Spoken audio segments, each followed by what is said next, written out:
2027 के विधानसभा चुनावों को लेकर अपने अपने पक्ष में जनता को लुभाने और किलेबंदी करने के लिए सभी राजनीतिक दल लग चुके हैं। इसी बीच भारतीय जनता पार्टी ने आगामी विधानसभा चुनाव के मद्देनजर उम्मीदवारों के चयन के लिए एक फार्मूला बनाया है। वो फार्मूला जो ABCD कई कैटेगरी में बांटा गया है। ये फार्मूला क्या है और इस पर भारतीय जनता पार्टी किस तरीके से रणनीति तैयार कर रही है, इसी पे बात करने के लिए भारतीय जनता पार्टी की राजनीति को नजदीक से कवर करने वाले हमारे साथी अभिषेक शर्मा जी हैं। अभिषेक शर्मा जी, ये क्या फार्मूला है और इस पर किस तरीके से बीजेपी कार्य कर रही है? देखिए, बीजेपी बाकी राजनीतिक दलों से चुनावी प्रक्रिया में और चुनावी रणनीति में हमेशा आगे रहती है। देखिए, समाजवादी पार्टी जहां PDA पर फोकस कर रही है और अभी ये कहा जा रहा है कि संगठन में भी कुछ फेरबदल हो सकता है, तो वहीं दूसरी ओर कांग्रेस OBC वोट बैंक पर फोकस कर रही है। BSP का ग्राफ लगातार गिरता जा रहा है, चंद्रशेखर का ग्राफ बढ़ रहा है। तो ऐसे में इन सभी बनते बिगड़ते समीकरण के बीच बीजेपी ने शतरंज की एक चाल में खुद को आगे रखा है। यानी एक कदम जहां दूसरे राजनीतिक दल चल रहे हैं तो वहीं बीजेपी 2.5 कदम के लिए आगे बढ़ रही है। देखिए, बीजेपी ने जो ये फॉर्मूला सेट किया है 2027 के विधानसभा चुनाव का, इस फॉर्मूले में बीजेपी 5 फार्मूले पर काम करेगी। पहला तो फार्मूला ये होगा कि पार्टी 2022 के विधानसभा चुनाव में जिन सीटों पर 2 नंबर पर रही और जहां आंकड़ा 10,000 से कम रहा, वहां पर पार्टी पन्ना प्रमुख को मजबूत करेगी, बूथ पर काम करेगी और कार्यकर्ताओं के अंदर जोश भरेगी कि देखिए 10,000 का आंकड़ा विधानसभा में कुछ नहीं होता है। और जाहिर है BSP कई सीटों पर 2022 में कमजोर लड़ी, तो इसका कारण रहा कि मुस्लिम वोट और फ्लोटिंग वोट दोनों दलों में बटा।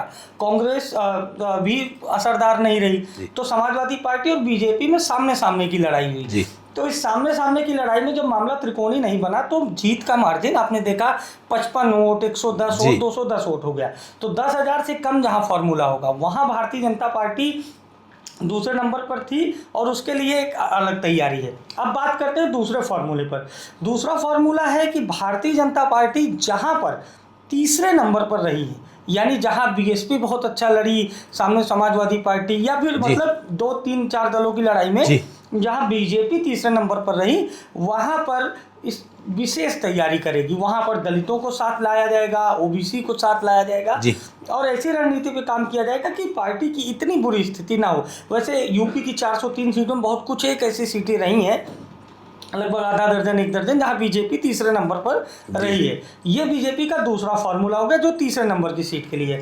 और बीजेपी का तीसरा फार्मूला है कि भारतीय जनता पार्टी 2022 में जहां विधानसभा का चुनाव हारी और उसके बाद उपचुनाव जब हुए, चाहे सदस्यता जाने की वजह से या लोकसभा का सदस्य बनने की वजह से, जैसे कटेहरी का आप चुनाव देखिए, तो बीजेपी 2022 हारी लेकिन कटेहरी में बीजेपी ने परचम लहराया। इसी के साथ आप कुंदरकी की सीट देखिए, बीजेपी हारी लेकिन बीजेपी ने परचम उपचुनाव में लहराया। आप मिल्कीपुर की सीट देखिए, बिल्कुल। तो ये तमाम सीटें हैं शिवेश जी जहां पर बीजेपी 2022 तो हारी लेकिन उपचुनाव में जीती। यहां पर बीजेपी उसी रणनीति पर काम करेगी जो उसने उपचुनाव में काम किया था। मैन टू मैन मार्किंग हो, लोगों से सीधे संवाद हो, प्रधानों से संवाद हो, मतलब छोटे स्तर का चुनाव, उपचुनाव जैसे ही कुछ सीटों पर तैयारी होगी। अब आता है चौथा फार्मूला जो बेहद अहम है। देखिए, गाजीपुर, अंबेडकर नगर, आजमगढ़ और मैनपुरी, ये कुछ एक ऐसे जनपद थे जहां पर समाजवादी पार्टी ने क्लीन स्वीप किया। जैसे आजमगढ़ में बीजेपी 10 की 10 सीट जीत ली,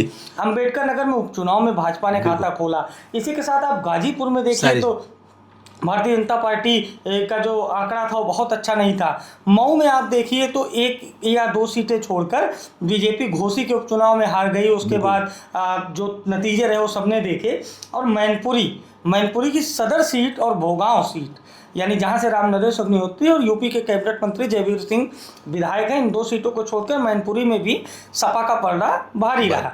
इसी के साथ इटावा की भी कुछ एक ऐसी सीटें रहीं जहां बीजेपी की एक महिला विधायक हैं और इसी के साथ कन्नौज की कुछ ऐसी सीटें रहीं। तो सपा के प्रभाव वाले जिलों में जहां सपा ने सुपड़ा साफ किया या सपा बीजेपी से आगे रही, डोमिनेट की, तो उसके लिए बीजेपी ने रणनीति तैयार की। लेकिन केवल सपा ही नहीं, आप देखिए लोकसभा के चुनाव में जैसे ही बीजेपी ने देखा कि कांग्रेस रायबरेली और अमेठी में फिर से रिवाइवल मोड में आई है, तो अब रायबरेली और अमेठी को लेकर भी बीजेपी पूरी तरीके से सावधान हो गई है। तो यानी सपा के प्रभाव और कांग्रेस के प्रभाव वाले जिलों में बीजेपी विशेष रणनीति पर काम करेगी।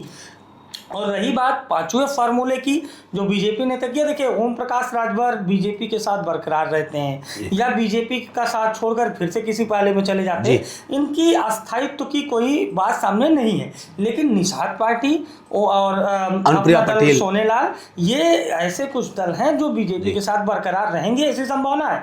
तो इन लोगों ने जहां पर चुनाव लड़ा, जैसे अतरौलिया की सीट है आजमगढ़ की, वहां पर संग्राम यादव से प्रशांत सिंह चुनाव हार गए निषाद पार्टी के। लोग कह रहे थे कि निषाद और ठाकुर एक होंगे तो ये सीट निकल सकती है। हंडिया की एक सीट है जहां से बिंद उम्मीदवार लड़ाया था, हाकिम चंद बिंद को, बसपा से विधायक थे, सपा ने उनको लड़ाया, बीजेपी ने अलायंस के नाते प्रशांत सिंह निषाद पार्टी से चुनाव लड़े, 3000 से हारे। तो ये, और अपना दल की एक सीट थी, अपना दल सोनेलाल यानी अनुप्रिया की, और वो प्रतापपुर सीट थी, वहाँ से बिजमा यादव जीती और पूर्व मंत्री राकेश धर त्रिपाठी हार गए। लेकिन ये सीटें ऐसी सीटें हैं जहाँ अपना दल जीत सकती थी। तो सहयोगी दलों ने जहाँ पर चुनाव में शिकस्त खाई है 2022 के चुनाव में, वहाँ पर भी बीजेपी अब एक ऐसा फार्मूला लाएगी कि सहयोगी दलों को भी सम्मान दिया जाएगा और केंद्रीय नेतृत्व से भेजे गए जो पर्यवेक्षक मान लीजिए या रणनीतिकार, वो सहयोगी दलों के साथ रणनीति बनाएंगे। तो ये 5 फार्मूले हैं जैसा मैंने आपको बताया, और इन्हीं 5 फार्मूले पर बीजेपी तैयारी करने जा रही है।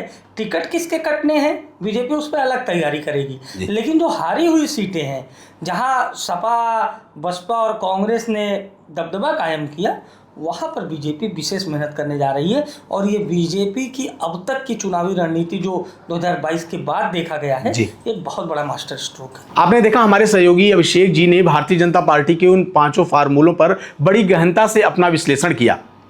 अब भारतीय जनता पार्टी का ये फार्मूला कितना कारगर साबित होगा, ये आने वाला समय ही बताएगा।